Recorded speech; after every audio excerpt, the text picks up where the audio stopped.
మూడో ప్రపంచ యుద్ధం వస్తే రానియండి లేదా రప్పించాలి అన్నటువంటి ప్రయత్నాలు అయితే జరుగుతున్నాయి. ఒక పక్కన బైడెన్ గ్రూప్ చేస్తున్నటువంటి ఎత్తుగడలు అయితే స్పష్టంగా కనబడుతున్నాయి. అదే సందర్భంలో నాటో దేశాలు ఏదైతే రష్యాని రెచ్చగొడుతున్నటువంటి వాళ్ళ సంఖ్య పెరుగుతుంది. ఇప్పుడు ఆ జాబితాలో ఫ్రాన్స్ కూడా చేరింది. నాటో దేశాలకు సంబంధించినటువంటి మూడవ దేశం ఇప్పుడు రష్యా మీదన ఏదైతే స్కాల్ప్ మిస్సైల్స్ అంటే ఖండాంతర క్షిపణులు లాంటివి రష్యా మీద వాడటానికి అనుమతి ఇచ్చింది.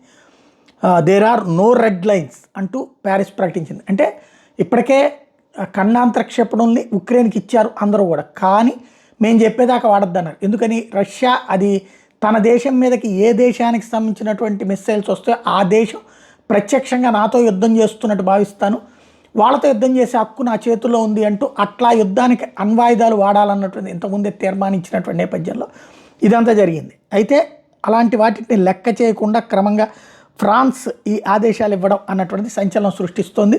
వరల్డ్ వార్కి సంబంధించి క్రమంగా అందుకే ఎలన్ మాస్క్ లాంటి వాళ్ళు వెటకారం చేస్తే వరల్డ్ వార్ 3 ఆక్యుపై మార్స్ అంటూ మూడో ప్రపంచ యుద్ధం చేసి ఏం చేస్తారని ప్రశ్నిస్తున్నాడు.